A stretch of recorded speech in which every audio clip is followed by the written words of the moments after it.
Planning and Development, and CFO for Grupo Vanguardia, a privately owned media, real estate development and lodging group in northern Mexico. You have his full bio in front of you, but Enrique, it's great to have you with us. Thank you very much for taking the time to come up and be with us. And secondly, we have a new friend of mine. We met a week and a half ago in Mexico City, Merlin Cochran, as he's known in Mexico, Merlin El Mago. And as a Brit, I'm just delighted to meet any Mexican who has that name. So he is the general director of AMEXI, which is the Mexican Association of Companies in the Hydrocarbons Industry. Prior to that, Merlin worked at CENER, where he was the deputy general director in the oil and gas upstream division. There he worked on promoting local content, developing public policies regarding the environmental aspects of the upstream sector, such as emissions reduction, managing the ministry's upstream data warehouses, amongst others.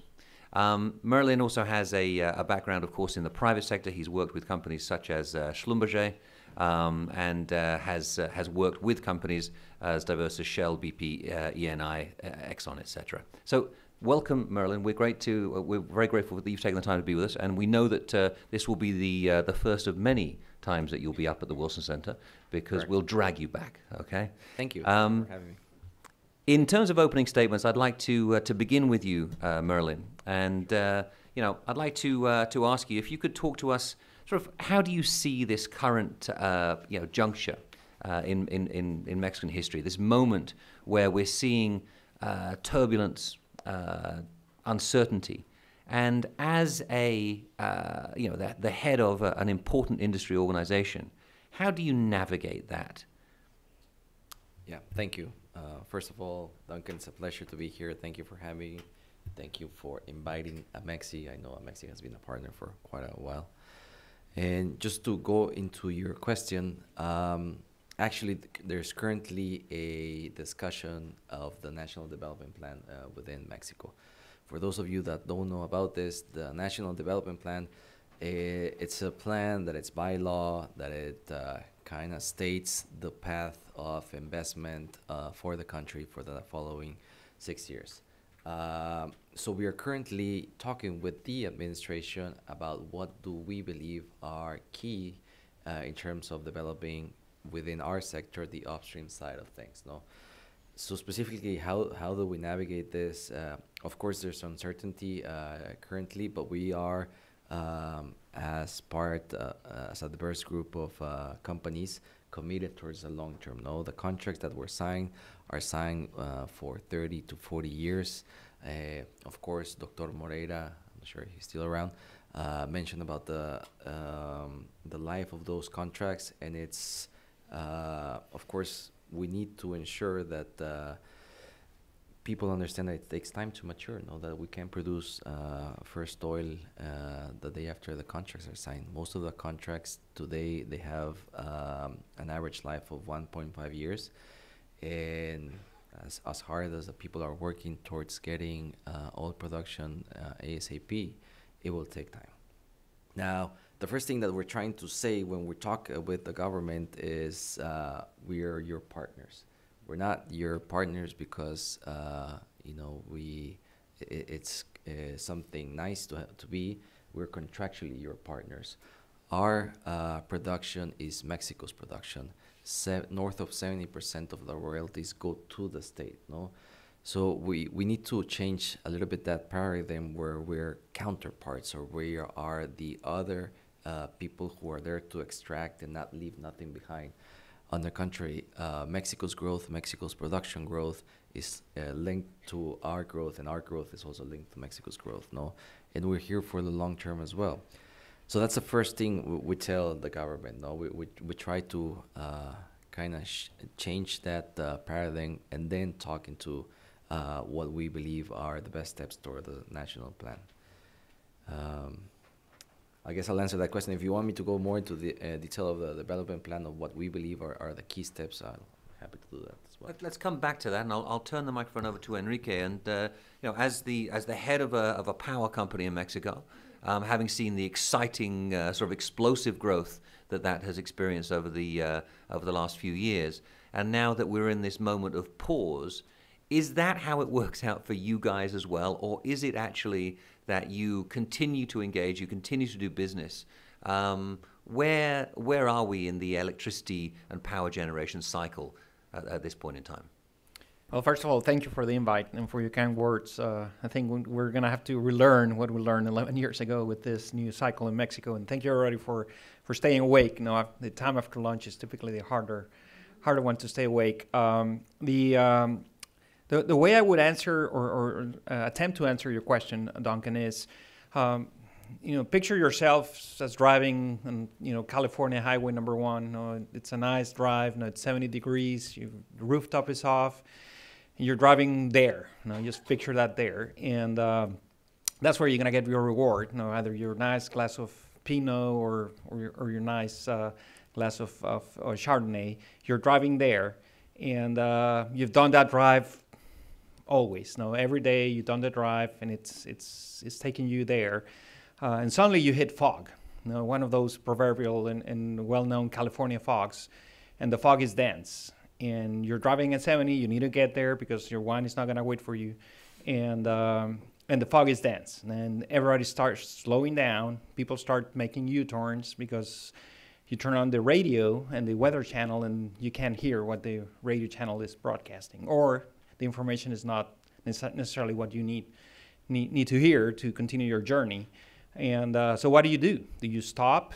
Do you keep going? Do you trust your instincts and drive on the fog? Your car is well equipped, and you have a full tank of fuel, right? And then suddenly you stop, you take an exit ramp, and then there's cars there, arguing and making conjectures on what's going on, and why this fog hit, and why the weather channel is not giving you the right information, and why people are making U-turns, and it starts making you wonder. Do you continue your journey? Or do you stop? Or do you go slower? Do you go faster, right? You don't want to miss out on that Pinot, right? You really want that wine. So anyway, that's the way I see that's happening right now in Mexico. It's a foggy trail. It's dense. There's not a lot of information. There was a major shakeout on the 30 years or so of how government was made in Mexico. Particularly the last 6 years, in the energy sector at least, the government reached out. How many times did you have government officials visiting here, the Wilson Center, either undersecretaries, the secretaries themselves, directors of area, and the Wilson Center, and all the other think tanks here in D.C., in San Diego? How many did you have, Jeremy, down there? Well, that seems to have stopped. As per your words earlier, Alberto Montoya was going to be here, and then he canceled. And so what's happening really in Mexico? My explanation is there's this. Let's pause, even for the government. It's foggy. They don't know they probably don't know what they don't know. Right now, they think they know, but they probably don't know what they don't know. So they're afraid of maybe committing to certain things because they don't have enough information. The circles of trust were shaking up. So in the past, there were friends of the government that the government trusted, that the markets here in the U.S. trusted, that the organizations here in the U.S. trusted. Those people are gone, or they've basically taken a very low profile.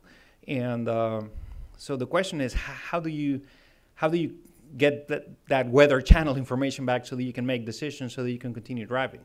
In the case of electricity in Mexico, you have a new head of CFE.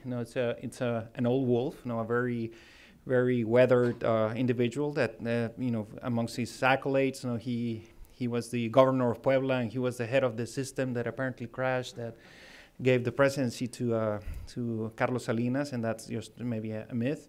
But anyway, so the man is weathered, and he knows what he's doing. He might not understand about electricity, but he knows what he's doing.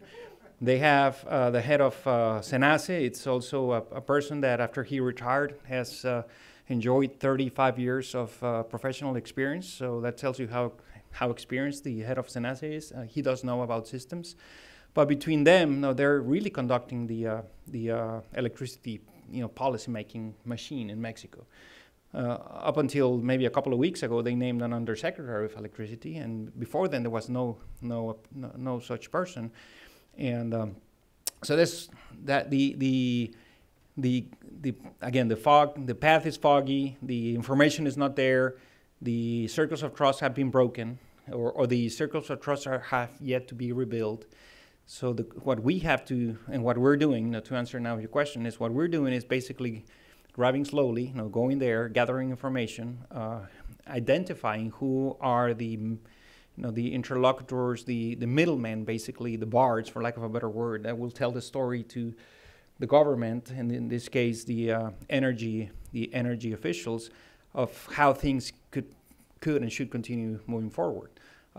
As a company, we've actually doubled down. We've gone more to Mexico in the last 3 months than we've done in the last year. We just signed an agreement in Mexico to develop wind and solar and energy infrastructure. So we're taking development risk basically in a country where everybody's turning around, making a U-turn. we're holding steady on our path, and but we're avid and ravenous for information, and that information is not being.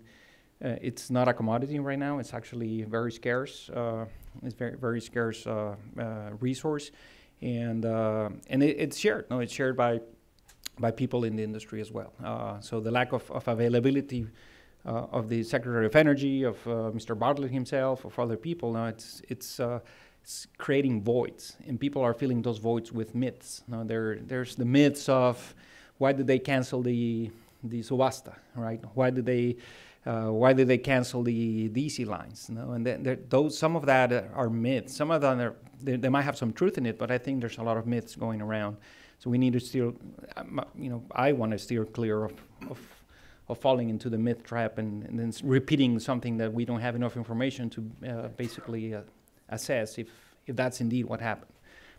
So we're doubling down. We have plenty of confidence in Mexico. We're patient. I think patience should be shared. Capital sometimes is not patient, so that creates a conflict. But I think at least in the next 6 months or maybe a year, patience is going to be something that will have to be exerted so that we understand further what's going on down there. Did I answer your question? That was a great answer, and in particular, I think the contrast between what you're going through right now and where you were, let's say, a year ago, where there was a constant flow of information, where the energy minister was available, where the undersecretaries were available. They were out there not just selling the idea of the reform, but giving us regular updates about how things were going, and the publication of enormous amounts of information that were coming out of the various regulatory agencies, etc. All of that, so I guess it lulled us into a false sense of security that this is now normal. Mm-hmm. Whereas what we're experiencing right now may be closer to what the old system was and that we had got used to all those years ago. Mm-hmm. Mm-hmm. So I want to turn to you, Merlin, and I want to pick up on this idea of the of information flows as an industry organization. And this is your opportunity to tell me about your business plan going ahead as well. But how do you gather that information? How do you share that with your members? Because it is a very challenging environment right now. It certainly is. So our main counterpart for information today, and it has been as well throughout the start of the energy reform, has been CNH. They do have what is called the information center, and I must say that they're doing a tremendous job in terms of publishing data. And what we do through Amexi is we follow their lead, basically. So what the main metrics today, which are production, in terms of forecasts as well, in terms of investment, we take those. We want to have the same metrics as they do. We don't want to have two different channels of information where there's a gap in between. But then the biggest part of this, the main challenge, I guess, is not only having that data, it's what you do with it. How do you communicate it? Who do you approach with it? And that, I must say, is the biggest challenge we have today. And it goes back to exactly what you were saying in terms of the flow of information. Before, with the ministry, there was the same ideals. The information flew constantly. Today, trying to send the message across that what it's currently stated within CNH is something that we are part of. For example, just production takes time, for that message to be delivered. And the biggest, it's not only CENER, but it's also the energy reform itself, in the sense that, and the previous panels have talked about this. I won't go into that, but it was the bar was stated quite high. The goal of having 3 million barrels per day was never achieved, and of course the thing here is everybody talks about the 3 million, but they don't talk about the assumptions when this was done. So today, when we have the conversation with the president, we've had it twice already, where with the new administration, the idea is to show results every 6 months, specifically for the trade organizations that are working the upstream side, to meet the president and say, okay, these are the metrics, this is what you ask us to do. We are also doubling down. So yeah, that's we want to have all of the stakeholders know what that means, how it relates to them, without raising the bar too high. And just on that point, I mean, the president has been quite clear that he wants to see these results, right? Yeah. He wants to see investment picking up. Is that what the industry is delivering at this point in time? Because, the president saying you should invest more now is one thing. But if you're uncertain about how this whole thing is going to turn out, would you really be that enthusiastic about putting more of your money on the line? Enrique has just said, yes, they're doubling down on the power side. How is the industry, the oil industry, reacting? There's different sorts of profiles. There are people who are back through the contract obliged. They have minimum work commitments. That means that they need to drill exploratory wells. That was actually part of the bid. They either had to do 1 or 2, it depends. There's different life stages for the contract as well. If the exploration was successful, they'll go into development and whatnot. So it depends on a case-by-case basis. What I can say is that none of them are pulling out. I mean, they might be cashing out, such as Sierra, for example, but that doesn't necessarily means that at the end of the day, what the president wants, which is production, there's no interference with that goal, So it very much depends, and we in Amexi do represent different stakeholders, people with different risk appetites, deep water, onshore, shallow, you name it. So it's on a case-by-case basis. Okay, great. Going back to you, Enrique, where do you see the biggest growth in demand for power coming from in the Mexican system? Is it from industrial? Is it from residential? Is it building upon that, if we think about where the Mexican economy appears to be going right now, how does that change those expectations? It's funny you ask this question, because I had a conversation last week with another fellow power company executive, and he was sharing, he's based in Mexico, so he has more access to information than I do. He was sharing that demand growth in some regions in Mexico is expected to be 5% or larger. So 5%, if you had an investor-owned utility here in the U.S. that had 5% growth, go and buy that stock, because that's a lot of growth. Now, you see areas here in New Mexico, for instance, has negative growth in demand. Some areas in Texas, putting aside Texas because of all the drilling, the Permian and all that. So Mexico has 5% growth, and Banco de Mexico came out with revised growth, GDP growth of let's call it 5%. So you have 1.5% growth in the economy, but a 5% growth in demand. So how come? How come is that happening? And I asked that question to this person, and he said, well, it's not in tandem. It's not completely correlated. No, the growth in the economy versus the growth in demand, and it comes mostly from residential. Cities are growing. Yeah. People don't live with their folks anymore, so they want an apartment. They want a small home. They want. People are consuming more. They have more gadgets. They have more electrical consumption overall. There's more affordability of electric appliances, and so demand keeps growing. There's industry that's still locating in Mexico, despite what we might hear. There's still companies moving to Mexico or expanding production in Mexico. So that's triggering the demand. the question is, can the grid keep up with that demand? And if you can't keep up with the demand, when an industry decides to locate somewhere, if you can provide the basic services in a reliability basis, you can provide gas, water, and electricity in a reliable and high quality form, they're going to leave. They're going to move somewhere else.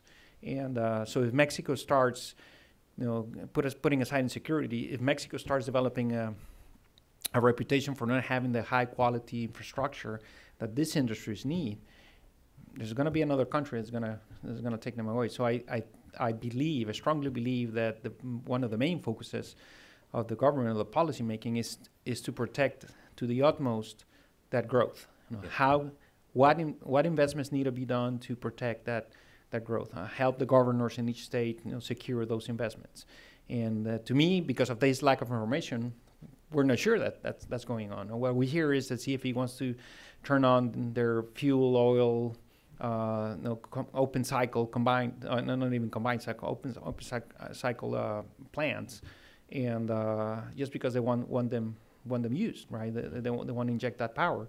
Well, that's going to create a change in the marginal cost of production, and that's going to raise prices. And no industry is going to want to relocate to a region that has higher electricity prices on a wholesale level. So anyway, I think to answer your question, it's coming from both industrial and just the general demographic growth, Duncan, particularly in certain regions. On the north, it's probably more acute. The growth is more acute than regions in the south. And ironically, the south is the one that has the least infrastructure. And that's why there's so much focus from Andrés Manuel, from the President López Obrador, into building the infrastructure to the south. And okay, and you hit upon another question which I wanted to bring up, which is of course the price of electricity in Mexico, or the cost of electricity in particular for industry. Remember, if we go back 6 years, it was one of the big debates. I think it was Tanya earlier on who talked about the shortages of supply of natural gas, but it was also the question that electricity was simply so expensive for industrial consumers in the country, and we've seen that price come down significantly over the past 6 years. Is that part of the conversation that you have with the government when you talk about opening up opportunities for the private sector? Because Mexico's economic competitiveness, its investment profile, etc., as you said, depends upon having cheap, reliable electricity. Duncan, I think the success of any company in the power sector, or particularly in the power sector in Mexico, is going to have to be predicated around how can we help the government reduce electricity costs. Mm-hmm. If you come out and say, well, I'm going to build this project because it's a fantastic return opportunity, we're going to make 15% IRRs and whatnot, I think you're going to get the door shut on you. If you spin that around and say, well, I'm going to invest in this plan that's going to reduce congestion or is going to inject very low cost energy to the system, and yes, I'm entitled to make some returns, but they're not obnoxious returns. But you, Mr. Government, are going to benefit from having access to lower cost electricity, reliable and low cost electricity. I think that probably carries a lot of weight. The reason why, and I wanted to add this when I heard, I think it was Lisa in the morning, mention the movement against, or the perception that AMLO is against renewables, or the government is against renewables. I don't have enough information to assert that, but they did cancel the subastas, and the reason apparently why they canceled the subastas is because they don't like renewables. Well, the real reason, as I was told last week, is that injecting renewables in a system such as Mexico, in a grid that's technically not built to absorb that many renewables, is going to generate additional investments that CFE cannot even take care of. Now, they need devices to balance when voltages go down, when renewables stop, wind stops blowing, and a bunch of other things that grids need to just basically absorb the impact when the sun stops shining and when the wind stops blowing. And if you ask here, some utilities here in the U.S. don't like renewables because of that, not because they don't like the clean aspect of them, but because they create so much havoc in their system. And And that implies investments. And every utility likes to invest money. It's just who's going to pay for those investments, and typically it's ratepayers. And regulators in the states don't like utilities raising rates. Mm-hmm. Well, the same applies in Mexico. Yes, the Oaxaca project wasn't going to cost the government a single penny, but ratepayers were going to absorb that cost. And that no politician, particularly in Mexico today, wants to raise rates. Yeah. So I think the solution is, the matter has to be poised as how can I help you solve? And I'm stealing a bit from a conversation, a chat you gave us on the U.S.-Mexico Energy Business Council a couple of weeks ago, or maybe a month ago, and where you aptly said, it has to be wrapped in the Mexican flag and presented as a solution. How can we help you, Mr. Government, solve your problems? And so that's that. Therein lies the. It's interesting. I remember a few years ago, actually, at the La Jolla event, there was somebody from the California ISO there who was talking about the problem of adding all of these solar roofs to the system in California, that it was causing real problems in managing the supply in the system. And then a year later, the same guy was back, and I'd been quoting him on this throughout the year, and I said, so what happened with all that? And he said, we solved it. And it was a technological software solution, but within 12 months, they'd identified the problem, they'd come up with a solution. And that's the thing, is if you are open to these kind of collaborations with the private sector, you can actually overcome these seemingly insurmountable problems. Now, Merlin, I want to turn to questions of regulation. Yeah. Jeremy this morning talked about attacks on the CRE. We know that there has been an exodus of commissioners from some of the regulatory organs. There have been questions about whether or not they're going to be truly autonomous or independent anymore. Can you talk to us about that, why that matters for the industry? Thank you for bringing that up, actually. We've been actually public about this before in two previous occasions. One was back in October last year, when there was this reform that they wanted to do to the law, where they wanted to remove the autonomy for the regulators. For us, we believe in the autonomy of the regulators. We believe in checks and balances within the energy system in Mexico. It's important. The bar that the CNH has raised in terms of transparency, in terms of setting the level playing field, in terms of guidelines, you name it, that's important to drive investment. Without it, I would doubt any of the companies that we represent will be there. It just gives certainty to the investor, in general. So we want to support the regulators. We want to continue talking with them. We want to foster that conversation. Of course, there's. Let's remember, the industry is still in its infancy, and there's rough edges around some of the policies through the implementation, and we want to work with the regulators on that. But the main message that we want to say is we want to support them as well.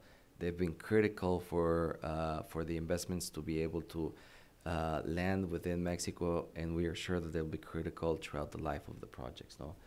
Our full support to the regulators for sure.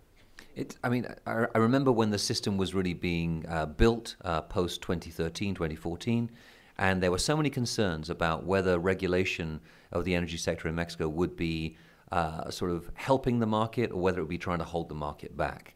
And I think that that conversation, and it was a controversial conversation in Mexico for a long time.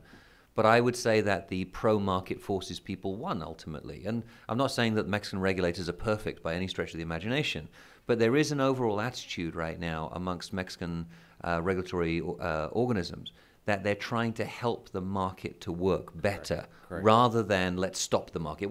It's less prohibitive, more facilitating the market. What can you guys do from the AMEXI to try to make sure that that continues? Yeah, so before I answer that, I couldn't agree more in terms of the proactivity of streamlining the whole process. There was an audit done by the OCDE throughout the previous years, which landed into a report last year with some guidelines and recommendations, and they have been applying those throughout in the sense that today we're talking about how do they share data amongst themselves. If I enroll within, I mean company, enroll within one of the regulators, can I be able to share information? Mm-hmm. How am I going to simplify just the printing process, no? And whatnot. It goes on and on and on. But they have been very receptive towards that feedback. Now, how does AMEXI incorporate into all of this? Before any of the regulators publishes a guideline, you name it, a secondary law, or not secondary law, but any of the regulations, we have this conversation with them where they would knock on our doors and they would ask for feedback. What do you believe about this? And normally we would also have some of the experts within the companies that are either here in the States or somewhere else in the world come and fly and give them different perspectives, no? The idea is to have world-class standards within Mexico. And on that note, the conversation has also been fluid, going back to the word, throughout. And now that the policymakers have had to reduce their staff, from their side, I must say they're doubling down in terms of having the collaboration with us, no? Of course, CNH from one side is working with their guidelines to simplify the whole development plan process, which takes almost 6 months to get an approval. Similar to that, the ASEA is working on their side, and we're happy to work with them throughout. Mm-hmm. I must say, all of our interaction has always been on a positive end. It takes time, of course. You can't change overnight. But they have taken proactively by saying, okay, we're going to cut down on personnel. We should also either we streamline or we've just become a big bottleneck for the industry. That's not what we want. No, that's not what anybody wants. No. Absolutely. I'd like to ask Enrique your opinion on this, on the regulatory landscape in Mexico right now. But I'd also like to throw in, we've talked a lot about ASEA, CRE, CNH. We talked about SENACE and SENAGAS. But one organization that hasn't come up yet is, of course, the COFECE. Yeah. And the COFECE is fundamentally important, in particular in the last panel before lunch, when we're talking about who's going to control the CFEs, who's going to control PEMEX as dominant actors. Well, in large part, that is the role of the COFECE, to try to make sure that there isn't monopolistic or oligopolistic behavior. So I always think it's worth giving them a shout out at these forums, because they're an important actor in the energy sector that most people don't think about a lot of the time. But Enrique, tell us about sort of the regulatory landscape from the point of view of the electricity sector. Yeah, the electricity side, Mexico, I think Mexico did the right thing, and they copied what worked best outside, outside Mexico, basically. They copied a lot of the regulatory frameworks and market rules that help operate systems here, like PJM, ERCOT in Texas, and CAISO. And they adjusted those, and they took the best of those and adjusted those to Mexico. So the market participants, particularly those that are already exposed or have been exposed to operating those markets, feel comfortable with the majority of the market structure and the construct and the regulatory rules. Perhaps the concerns have been more focused on this low pace at which SENACE, who is the market operator, is basically opening up the market. And that's probably for obvious reasons of SENACE being risk averse by nature. They didn't want to be overly too sympathetic or too catering too much to the wholesalers, and so they took a more risk averse position. But I think overall the structure works. There's still some fine tuning to do. For instance, in the case of importation of electricity from the U.S. or Guatemala in this case, but there's really none imported from Guatemala. Mexico would import electricity from the U.S. through the existing ties they have in California and Texas.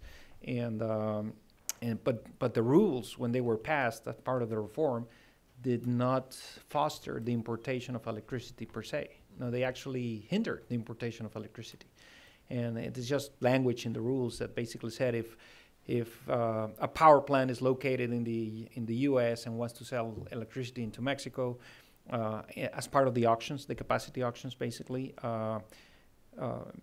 you have to be directly interconnected to the Mexican system. You cannot be interconnected to in a system-to-system tie, which is what ERCOT and Mexico have. So that, and you ask the question, why? Why would you limit the system-to-system interconnections in such a way? And basically, the reply by SENACE and the former, president of the CRE was that they didn't know if the systems were going to allow the exporting of electricity during peak times, for instance. So if Mexico was counting on that electricity for Mexican peak times, for when the system needed more of the electricity, they didn't know if across the border they were going to have constraints, and they would say, well, thou shalt not export to Mexico because we have constraints here. And so they didn't want to allow those entities bidding in the Mexican auctions because they would then count them as firm, and in the hours of need, they might not be there. So they said, let's exclude them. We got involved in I would say, quote unquote, lobbying with mostly with SENACE by just telling that's not going to happen. If there's a contract, it's probably not going to happen. Now, turn the vantage point. If you were exporting to the U.S. and SENACE was having a hard time keeping up with the demand, what is the first load you're going to curtail? Well, the first load they're going to curtail is the export. So that's natural, but that doesn't mean that you cannot count as firm a resource and the other resource. And anyway, long story short, we are just one of many that are helping and interacting with SENACE through the different committees they set up. They set up committees, operating committees, so that they gather the industry feedback, so that they can improve the market rules and they can improve the regulations, which is something that they took after PJM and ERCOT. And I'm not that familiar how it works with the CNH, and but in the electricity side of things, the mechanisms are there. It's just the will to continue operating through those mechanisms. I'm not sure there's still there. After the transition, I think the momentum was lost a bit. So I think the industry and the associations have to continue pushing forward so that that momentum is not lost. Eventually, gets fed to the COFEMER, and then COFEMER basically evaluates the whole thing, but the source of those changes comes from within the industry through SENACE's interaction and the CRE's participation. Enrique, you just brought up the U.S.-Mexico energy trade, so let's go there right now. 10 years ago, there was around, I think, a $9 billion surplus for Mexico in the bilateral energy trade because it was all of the crude oil that was going north. Today, the United States, I think, has a $12 billion surplus, something in that range, in the energy trade with Mexico. That's as a result of exports of natural gas and of refined products and declining exports of crude from Mexico.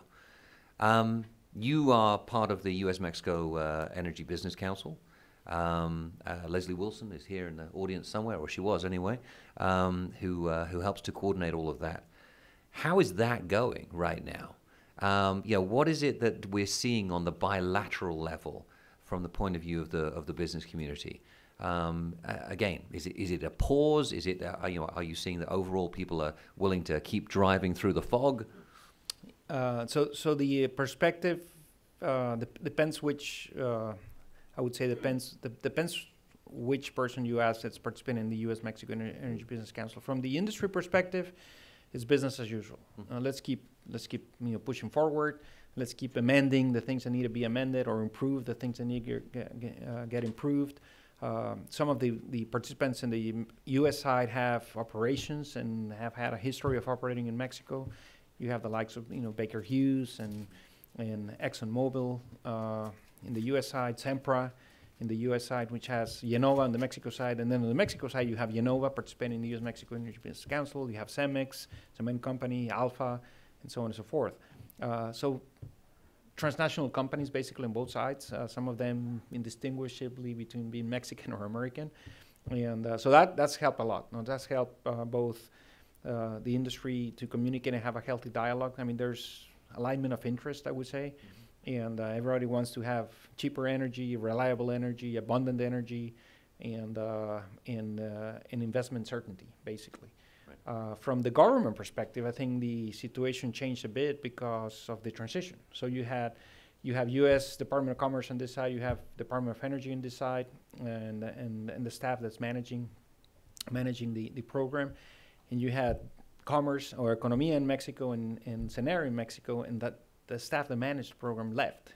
There's no one left on either Economía or Commerce CENER that was participating in the U.S.-Mexico Energy Business Council. So rebuilding that team has taken some time, and Economía has already named staff under Luz Maria, Undersecretary for International and Economía, International Commerce, and she's sort of taking the lead on the Mexico side. CENER hasn't named anyone yet that I know of that's going to participate as liaison on this event. And it again comes back to the circles of trust and the syndrome of I don't know what I don't know. So if I don't know what I don't know, I might not want to participate.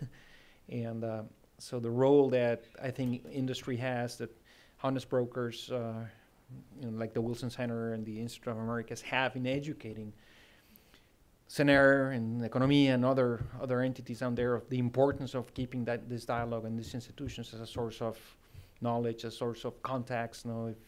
There's no doubt that CENER needs to rebuild the bridges that were lost whenever it left, that they had built here in the U.S. with institutions, with government, with think tanks. A lot of that is gone. So I think altogether, between government and private industry helping build those bridges is going to be important. And I think the U.S. Side probably has a higher burden because Mexico is going to have to fight the perception that private industry is sort of in the doghouse right now in Mexico, and then the other actors, as I mentioned, they're gone. So I think the burden falls on the U.S. side. And is there something that the U.S. government, for example, can do to try to convince their Mexican counterparts that they should be participating more actively in these processes? Well, I think they are already doing that on the U.S.-Mexico Energy Business Council, which is the one I can speak of. There's a very healthy interaction and interest from Commerce and Energy, Department of Energy, to maintain the momentum and on this initiative, because the easiest would have been to just say, well, guess there's a transition, Mexico's not engaged, or let's wait until they're ready and let's put on pause, and that hasn't been the case. Right. So I think in that particular data point, they are engaged and helping and interacting, providing as much information as Mexico wants to receive as well. And unbeknownst to me, how much Mexico is being receptive to that dialogue. I think again, in Economía it is because of Luz Maria's role. CENER, not so much. Not so much because we don't know what's, right. I don't know who's. It's especially foggy over there. Yes, especially foggy. Okay. Thank you. There you go. Marilyn, a similar question for you about sort of international cooperation, bilateral in particular. You're the direct counterpart to API. Is that fair? Yes. Right. So how actively do you collaborate with an organization like API? Yeah. For example, there was a position in Staping when the NAFTA second version was being negotiated.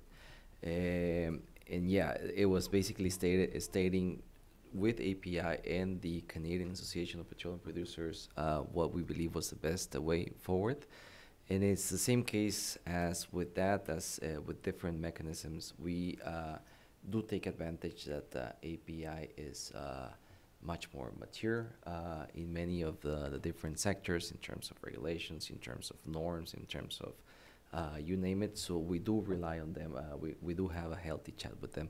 I was actually meant to visit one of the API leaders here in Washington during this visit. Unfortunately, that didn't happen because of last-minute changes. But we do talk quite frequently with them in different sorts of issues. No? Excellent. Well, we've got about 20 minutes left for questions. So who would like to be to jump in here? So shy? Oh. Thank you so much. We got one there and one at the front.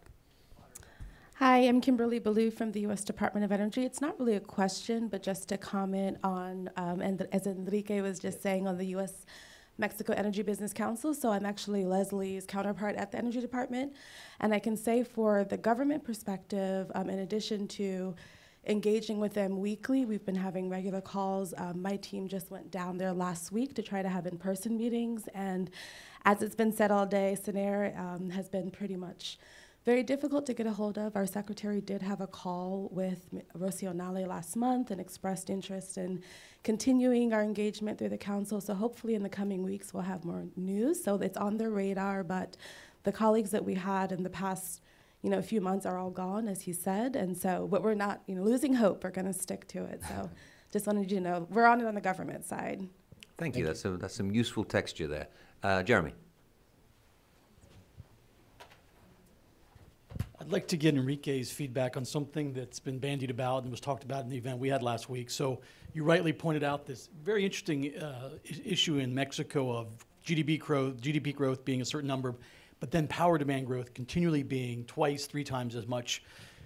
And now we have some, shifting of ways of attending to that demand. So one of the ideas that's been kicked around, I'd like your thoughts on, is the idea of creating a subasta that's a private to private. So a private sector developed, managed, and carried forth auction process. So where you have like CEMEX, who was participating in the last auction in Mexico, being an off-taker, and then having an auction process where a host of companies, yours and others, could participate in bidding to supply CEMEX or other qualified buyers with power. So in other words, an auction, a new auction in Mexico, but not one launched by the government, but rather one launched by the private sector. Well, that's an intriguing concept because it's true that some of that generation that exists in Mexico is built and operated and owned. Some of that by these CEMEXes of the world, the Alphas, although some of them have been divesting those assets, and if they were built for the purpose of supplying their own power needs. And again, some of those plants were either over-designed and they have extra capacity that they can, if I were the owners of those plants, I might want to monetize part of that capacity instead of just sitting on top of that investment. So it's an intriguing concept, and I think, I don't know how deep the market would be in that respect, private to private, because the fact, the 800-pound gorilla CFE still owns the majority of the capacity directly by direct ownership, or through the IPP, the programs. They own the contracts. They might not own the assets, but they own the rights to that capacity. So the question is, how much capacity is there available that's not been yet committed or contracted? And I don't have an answer to that, Jeremy. But I think the concept is intriguing, and that might help generate a secondary market and might optimize some of the fleet. But it might be more beneficial between private and private owners rather than just a system owner. And the other thing is congestion. Okay, you have capacity here, and the rules are the same rules that apply to the other market apply to this, let's say, sub-market. And I don't know if that's encompassed within the same rule, but it is intriguing actually. I think it has room to grow. Thank you. Any more questions from the audience? Hi, Duncan. Hi. Thank you so much for the invitation to come to this meeting. My name is Cristina Fry. I'm the Vice President of the Mexican-American Civic Association in Washington, D.C. And I've been listening to all the panelists, great information, but there is a historical context to all this. 100 years ago, Mexico had a revolution, and 20% of the population in Mexico, out of the 20% of the 20 million population in Mexico, 3 million were able to read and write just 100 years ago. The other ones were pedestrians. With the oil, with PEMEX, with the expropriation of the oil industry, Mexico was able to create the public education system, health system, housing, and a lot of institutions that make our 17 million pedestrians who were wearing no shoes and were called the pajama by the American Ambassador Wilson, the pajama wearers. That's why we adore our oil, because it's part of our inheritance. It's very important for us. And in our 12K education, we are told that oil is our property. That's why the 120 millions of Mexicans, when we hear that American companies are going to come and take over our oil, our electricity, our resources, we are very suspicious. Because in the past century, they weren't good to us. And Americans are well known for coming, taking over, digging the gold, destroying, taking all the monies, and leaving the country. That's the history. We have a history behind, and it's not a good one. And now you want to build a border. What do you think 120 million Mexicans think about it? Are we happy about that? No. Are we going to let you take our companies, our oil, our resources? We're not happy about that. I don't think I want my kids losing that kind of... Would you be happy with Chinese or British or Belgians or... No, is it just I'm the happy Americans? about Mexicans developing their own industries. So you want to have a nationalist perspective here, yeah? Yeah, Mexicans are capable. Right. We have Exatex here, we have ITESM, we have universities. We need to develop our own industries. We need to make our people stand up and fight for our own resources. So on that note, if I might add, we are today I represent the companies, but a few months ago I represented the energy ministry, and in no way have I changed my perspective in terms of sovereignty of the mineral rights. And what I'm trying to say here is the law is clear that whoever leases and wins an auction to develop those rights, it is the extraction rights that you win. You don't win the rights of that oil below. And that line is extremely well documented through the contracts, through the law, everywhere. In reality, what we are doing here is complementing PEMEX capacities. PEMEX has had an enormous success in shallow waters specifically. What we're trying to say here is that, okay, there's different companies with expertise in deep water, there's unconventionals, there's, as I mentioned before, different risk appetites, that we could all help towards the same goal. And it can be Mexicans as well, no? No, I agree with that. If you companies are coming with a social responsible concept, if you spread that word, we are going to be happy with that. Yeah. But don't destroy our country, don't destroy our resources. Absolutely. Just take the gold out, like the Spanish, like the, we have a history of conquerors coming and taking from us. I fully That's the agree with history that. we have. And we need to work with the community. And all the business owners and the corporations should understand that. For us, oil is part of our blood. And we're going to fight I find this a fascinating part of the conversation, because to a foreigner, to somebody from Britain, oil is just oil. It's a commodity. It's something that you use for energy. It's just like turning on the light switch is like, I don't care where that electron came from. I just want the light to come on. When I open the fridge, I want there to be a light on in there. That's all I'm interested in. But for Mexicans, and it's fine. No, I've heard this time and time again, and it's fascinating, and it's very difficult, I think, for us to truly grasp it. We can say we understand, we can say that we know that you believe those things, but do we really feel it? No, of course we don't. It's very difficult. So I'm very grateful to you for bringing that up. I'd like to pose a fun question at the end of this panel. So let's just say that the Secretary of Energy says, I've just seen this panel at the Wilson Center. These two dudes were amazing. I'd like to switch out my undersecretaries. So this American guy, I'd like him to be the Undersecretary of Electricity, and Merlin, El Mago, I want him to be my Undersecretary of Hydrocarbons. What are the top 3 to 5 things that you would advise the Secretary of Energy to do? You want to start? Thank you. El Mago leading the way here. No, actually, it goes line in line with what we're advising today with the National Development Plan. And the first one is, of course, certainty. And certainty is easy to be said. How are you going to actually implement it? And the law is clear in terms of having today a 5-year plan, no? It's a mechanism, it's similar to different countries, where it lays out a vision of where you want to take in our case, the upstream sector. So today there's one, and actually finishes this year. So what we would request is for them to lay out their vision through a newly developed 5-year plan.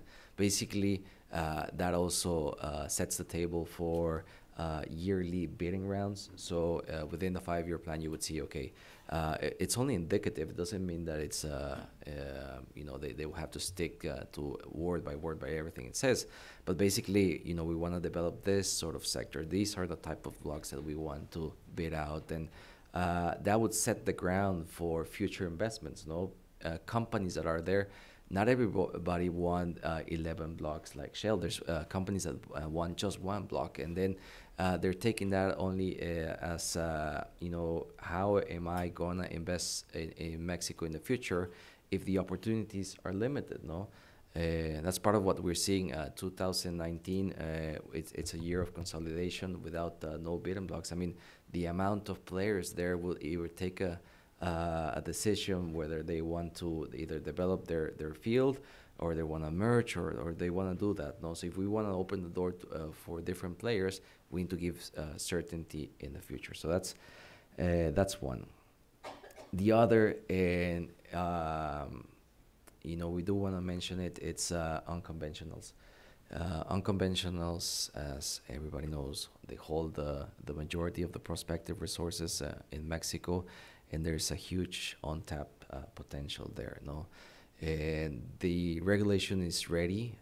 It is quite restrictive, I must say, but it doesn't matter if it's super restrictive or not. What we want is to give certainty. I mean, to the society in general, that what we're doing is we're doing the right thing. So we need to break momentum here and prove that, and the only way to do that is through actually drilling and applying what's in the law. So that's the second thing I would say. And yeah, the last one, there are mechanisms for PEMEX to increase their potential in terms of production, in terms of reserves and everything that they are worried about with the current rating agencies. And their forecast, their current forecast. So on that note, it has been proven that farm-outs do work, that working in unison with different companies who can provide the capital, who can provide the expertise, it works, no? So we would be very happy to work with the current administration and tell them, let's look at what has happened before. Let's look at the capacity that PEMEX has. We want to grow that capacity by incorporating different expertise. And there's companies that we represent through Mexi that are already doing that, no? So it would make sense in order for PEMEX to diversify their risk, to continue working in unison with different companies. And it's just industry standard, no? It's been done here in the northern side of the Gulf of Mexico. It's been done all over the world, no? I guess those are the 3 points that we would advise. So. Thank you, Merlin. Enrique. Thank you. I would first focus on our all the actions on getting the projects and the investments that are already underway done as soon as possible. Because typically those investments, in the case of electricity, are going to be either a new generation or new transmission projects or things that are going to improve the grid. They're not speculative investments. I mean, there might be some speculative investments, but there's very few. I only know of one merchant project in Mexico right now, one merchant power, 100% merchant power plant in Mexico. The rest typically have a purpose and need. So focus on that, get them out as soon as possible.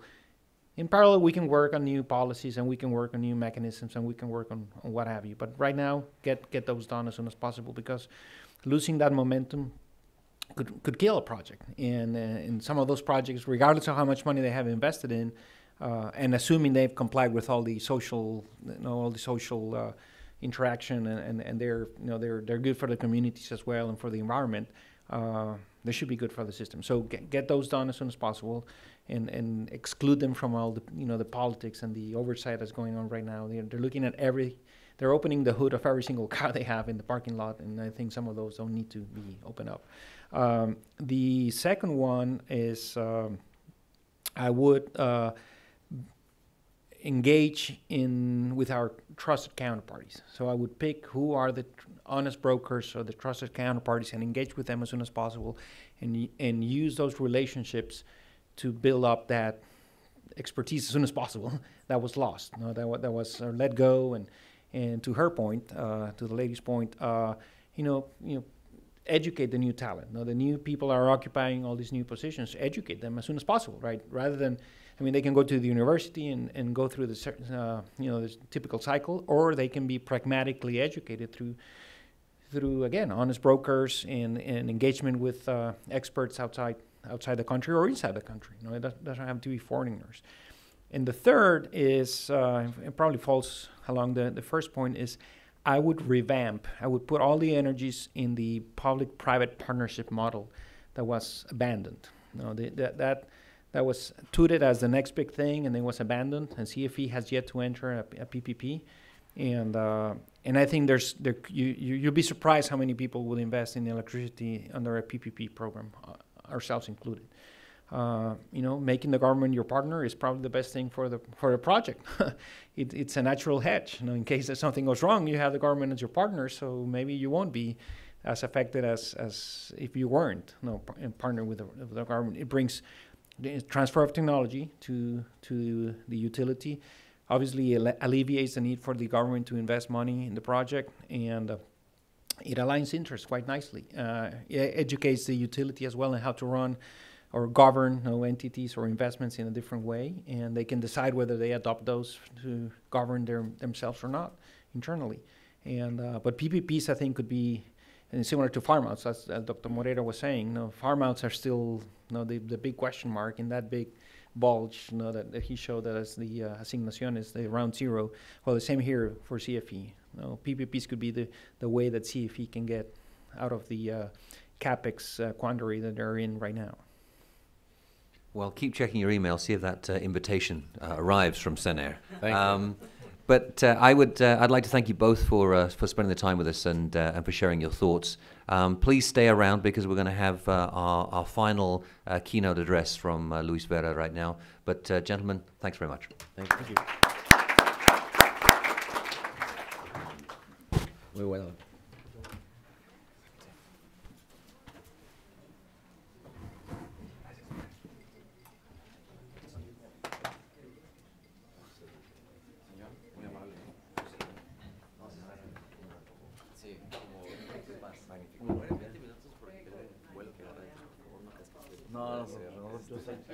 Pero mañana voy a estar en la sede dando eso.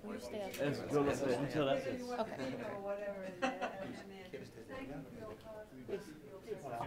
¿Sí? Mejor. Aquí está.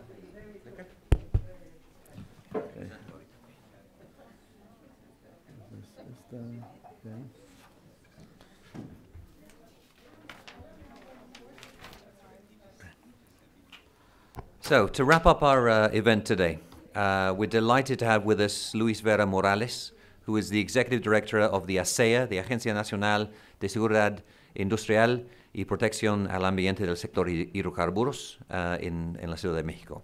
Prior to this, he was an Associate Director at Vera and Asociados, a law firm specialized in social and environmental law in Mexico and other countries of Latin America. He was also a Director at Vera and Carvajal, and Associate-in-Chief at Vera, Burguet and Celis. His extensive experience in environmental law in and out of government institutions, as he has been an associate lawyer and a department head as well at the Secretariat of Tourism. He holds a bachelor's degree in law from the Escuela Libre de Derecho in Mexico, a master's degree in energy environment from Tulane. Additionally, he holds a PhD in environmental science and sustainable development from the Interdisciplinary Center for Research and Studies on Environment and Development of the National Polytechnic Institute in Mexico, the IPN. Welcome, Dr. Vera. Thanks so much. Hi, how are you? Thank you for staying with us. It is, a hard time also, but let's go with it. Well, thanks so much for the Wilson Institute. Thank you for the invitation. It's a pleasure to be here. You know, you have heard I have been the last 30 years working on private sector. So when the minister invited me, it was a good thing for me, because it was a time to prove that we could do the things as we say we do it in the private sector, which is more efficiently and transparent, and try to do a different thing. So I accepted. I had to. Mine is a presidential position, so I had to go with the president and convince him why really the ASEA needed a lawyer rather than an engineer. It was hard. The Minister of Energy thinks that this is a position for an engineer, and I understand perfectly the situation and the position. However, we think, and I mean the environmental minister and I, that this is a good time to, you know, go after the legality of all these contracts, permits, etc. So, with that said, just to let you know, what do we do? We control, and we are almost alone in this throughout the world, in controlling the entire chain value of the hydrocarbons activities. We do regulate, authorize, and supervise the exploration, the drilling, the production, the industrial transformation, the transportation, storage, and all downstream. Not only the distribution and retail, but now we're about to be authorizing also what Walmart sells of hydrocarbons in the the little containers. We are talking about approximately now 45,000 regulated members of the regulated community, but in this year we're going to end up in around 60,000, because we are expecting 15,000 more gas stations to be applying for authorizations. So it is a huge task. We are only 400 people. So we, as you might think and you would expect, we are relying heavily on technological tools. We don't have delegations, even though we have throughout the 32 states, we have a related community with related members. So it's a huge task in front of us. So we and also the scope of what we do is we provide the scope of our mandate is industrial safety, operational safety, and environmental protection. Just on Friday, we celebrated our 4th anniversary. Right now in Mexico City is the ASEA week. So we have a lot of people from the US, from Canada, from England, from Colombia, we have a bunch of invited personalities. I should be there, but really I wanted to be here and with my good friends. And but the important thing is that it's the most recent agency for the Mexican government. It's totally different from what is there right now. We are self-sufficient in that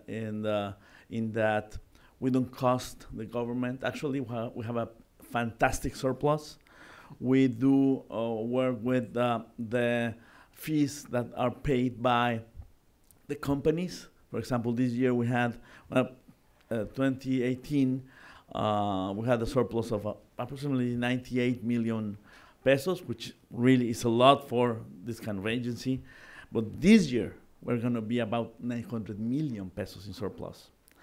So we can do a lot of things with that money, because it comes from our own trust. It's a constitutional trust, so it cannot be taken away from us. So of course we're very much oversighted by the Ministry of Treasury. So we need to put that money into environmental programs that have to do with hydrocarbons industry. So, anyway, it's a fantastic agency if you see it in that way. So here you can see how we relate with others, and including BC and BOM, and none of these entities do all the value chain, only us. And of course, if you see our very affected, how do you say presupuesto, our budget, you will see that we're trying to do more and more with less and less and less. We were affected with 31% of our budget only this year. So that meant that from around 500, we are now in about 380 people. So it has affected us a lot. And we do both industrial safety and environmental protection. So what's our approach? We try to promote safety and environmental culture in the oil and gas operations through regulation that's objective-based. We are now, we just reviewed last week, we have 3 laws that we are convincing the legislative branch to change so that we have a better position of regulating. We have several regulations undergoing. We have provisions, disposiciones generales de carácter, disposiciones de carácter genérico, that will, that 48 of those, just to regulate specific activities within the chain. And we had norms, official norms, and Mexican standards also. So we have the whole set for the hydrocarbons industry, and we do that with our team. So we are based also, we do it through risk-based management. We are, we were talking yesterday about this. We go to our approaches to our inspections with the regulated community based on risk. If we think that something is risky, for example, if some operation is not in accordance with whatever we see that was authorized, we can close them down. We can actually go after them only if we think there's risk. We are not and it's supposed to, for example, damage. I don't have to prove damage in order to act. So this is a very powerful tool. For example, now that we're dealing with the theft of gas or gasolines, so we are the ones that hold this precious instrument, which is risk-based inspections.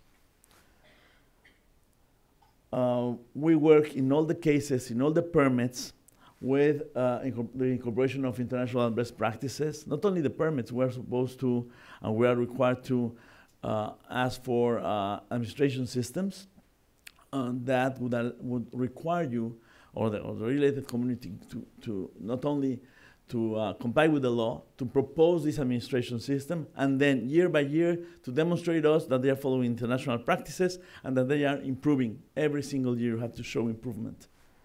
This is interesting because this is in the law, and now one part of saying me yes to this position was that I convinced the minister that it was a good idea to do this and therefore change the way in which the environmental administration by the whole works. So now we changed the law that has already been changed so that the Ministry of Environment is taking this view. So what you will see in the future is environmental auditing is gone. What you will see is everybody will be required to have an administration system on these environmental practices and with continuous improvement, in the regulations and in the authorizations.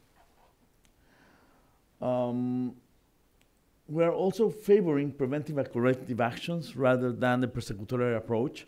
We don't want really to put the companies have to comply with the law, but we rather go after corrective measures so that the good money goes to the correction, no, rather than to the imposition of fines. If at the end I need to fine someone or put it at the stake and burn them alive, I will do that. But after they had the chance of correcting, and we have had a great response. But if you see the difference between the Semarnat and Profepa and ASEA, which does both things, regulate and supervise, you will see that we have almost 90% less litigation than Semarnat, and almost 100% more of compliance in this industry than all the other industries that Semarnat regulates. It's amazing. We do performance evaluation. We want to do this through third parties. So we don't have inspectors. We have around 60, 65 inspectors for the entire, 45,000 regulated companies and individuals. But we do this through third parties. And so the third parties are authorized to check out for us how are the companies doing the compliance. And our inspectors, do check those third parties. So we're focusing on, the third party has, we have third parties that have 300 companies that are under their contract, for review. So we go after one of them rather than the 300. And still, this is an evolving thing, but we'll see the numbers later on about how are we doing this, and we think we're going the right track. This is also being taken by Semarnat, so we are moving the entire system now with Profepa so that we have less and less inspectors and more third parties authorized. And of course, with a lot of technology, we're about to put up, a handheld or an app where the third party is going to show me, and it's going to be in months, not even half a year, 2 or 3 months. We're gonna have all these three third parties, authorized third parties, with this app where when one of my inspectors is going to check that the guy is there, that he is identified in the app, that whatever he's seeing, we will be seeing, that whatever he takes a photo, or we ask for a photo of a specific place or a video, we will see in that live. No, so every single check we will review that the guy is doing whatever he's supposed to do. No, so we think that this will improve also the way in which these third parties are supposed to operate. It's not only a trust; we will be able to see that. So right now we are trying to construct the ASEA's vision into the National Development Program or plan. Remember, we were just created 5 years away. The ASEA was was 4 years away. So there wasn't enough time for us to be in the past National Development Program or plan. Now we are in the PROMANAT, in the program of the Ministry of Natural Resources. I'm not an independent and autonomous regulator. I depend on the Minister of Environment. And we are handling these three courses, the Sustainable Management of Resources for Social Wellness, Climate Change, and Water and Environmental Degradation. And from there, we are building the ASEA Strategic Program, which, by the way, we already have. We're really ahead of the discussion. We have had this for time now, and we just adjusted and tuned up it on the first weeks of December. What are our priority issues? Responsible production, linking the hydrocarbon sector to biodiversity, and this important thing, up until now, for 4 years, the ASEA has been focused on industrial safety. We had a lot of engineers only focusing on that. What we are doing now, and it shows now in all our authorizations, and even in the resolutions, finding, for example, a certain company that cleared out 280 hectares of palms and mangrove. We went after them with science. We went after them with evaluation of the social the economic services of the ecosystem that they affected. So we are trying to put that, that environmental view in every single one of our actions as government. So the other thing is we of course are trying to contribute to the objectives of the Millennium of United Nations, close regulatory breaches, and this is very interesting for you to know how it works. We have a planning unit. That planning unit see what's going on and try to identify the breaches, the gaps in the law, so that every single gap is closed.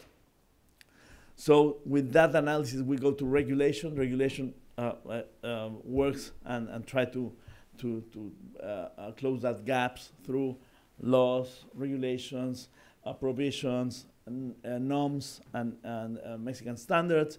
Then we go to the with that information, we go to the Unidad de Gestión, the unit that gives out the permits.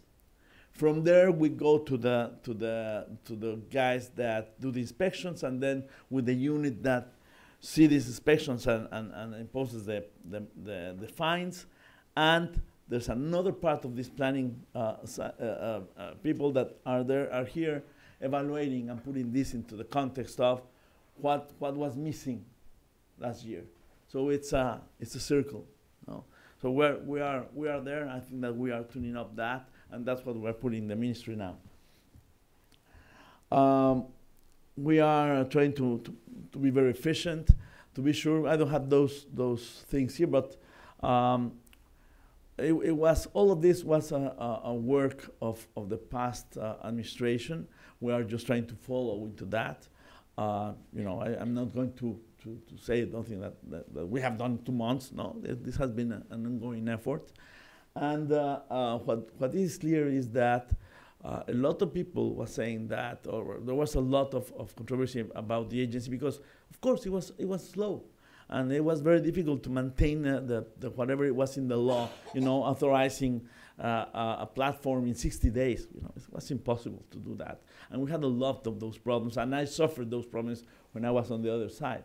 So when I arrived, I tried to look into that. So we have been working on making this more efficient, trying not to oversee important aspects of each project.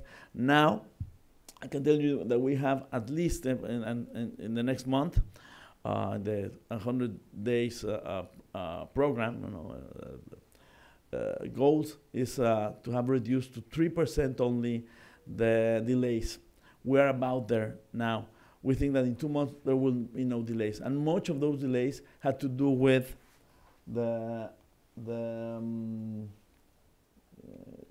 with this. No, our online services office, we had some glitches, so we lost in a week. In November, the past administration was still like 3,000 submissions, applications. So we're trying to bring that to life again. That was a problem, but we're about to resolve it and to be again in time. When the president, for example, had this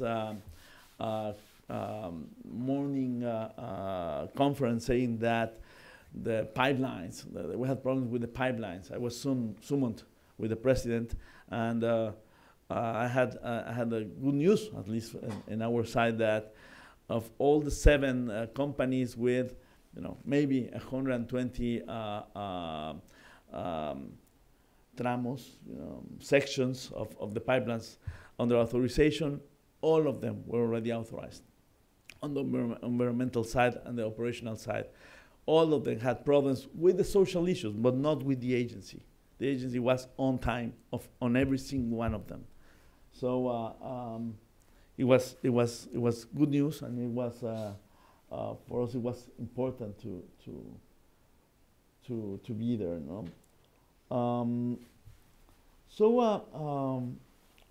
we are focusing on the implementation of the SASI-SOPA, the Administration System of Operational Industrial Safety and Environmental Protection, for all the 45,000 guys. All of them would need SASI-SOPAs. We require financial instruments, and that means bonds and seguros. Insurance.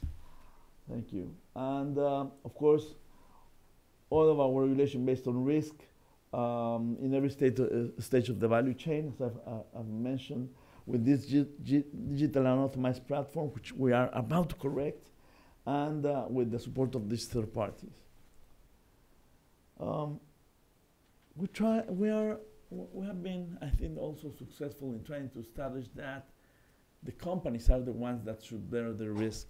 No, well, some problems with PEMEX and some litigation there, but the rule is that companies should control the risk. They can use the financial instruments, like insurance and bonds, to reduce the risk, to transfer the risk, and then through the SASI-SOPA reduce whatever risk they have. So this is the way we are trying to do this, and also we are trying to coordinate better and better with CNH and the CRE. Yes, there's no need for CRE to ask you for 7 documents, 5 of which I would need again. So we're trying to be sure that whatever it has already been required from CNH or CRE is being transferred to us immediately through technological means. That would mean at least 20% of our time of evaluation. So it is important for us. We don't want anyone to say that the reform is not working because we are late on our decisions. So this third-party model is something that we are looking at very specifically and very, very closely. We need to create a market. We are giving thousands of authorizations based on someone that supposedly is going to check out every 3 months, every 6 months, and make some reports, etc. So we needed third parties. But we were in this moment where are we going to give everyone a title of third parties, or are we going to put a very high standard so it would be less? We need to create a momentum. So what was decided was to at least put a minimum of requirements to the third parties, so a market would be created. And now we are putting a little more of eyes on that. And we are strengthening the requirement for the third parties. We are making sure to them that we're going to review them and that they are going to be subject to a high standard of performance, so that we will have third parties charging 5,000 pesos for a report of a gas station, no? Because in that way we cannot ensure that risk is limited, no, or is going down. So we have that problem. It's a difficult problem if you think of it. This is we have had 17 calls for approval. We have 379 approvals right now on third parties. On authorizations, also 213 authorizations, and I want to tell you it is because of this. We approve certification organisms, verifying units, laboratories, and then we authorize third parties. So this is our panorama right now. We are on time in all of those. In like yellow is the color. We are on time on the evaluation, and it's double-blinded. We don't know who's the name. Only a few guys in the organization knows who these guys are. To each of the processes of authorization, we only see a number. So that tries to ensure that we are not, favoring someone in particular. And of course, we are trying to tune up the inspection criteria. It'll be much better through this means that I was telling you. And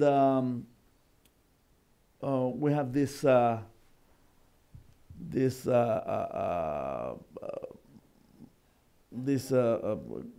semáforo, is a decisional Traffic light.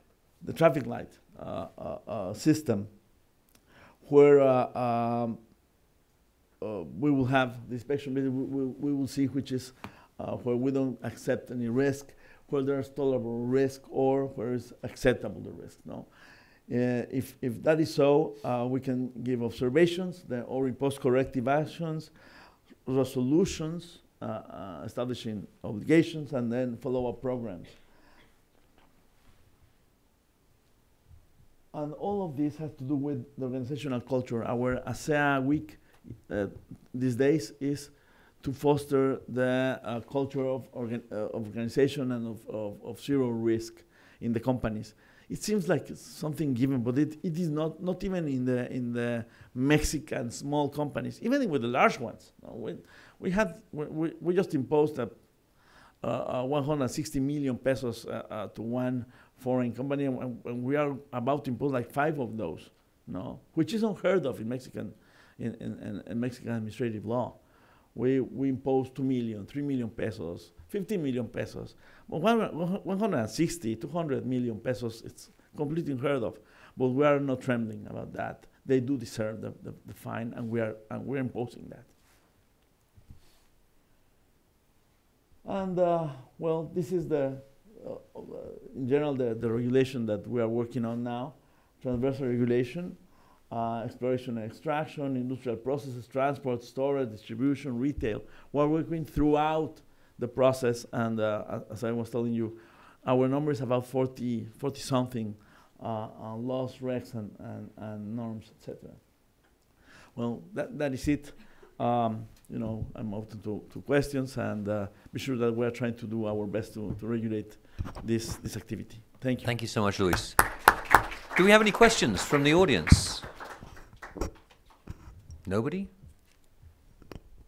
I'd like to comment something, Luis, if I may. Sure.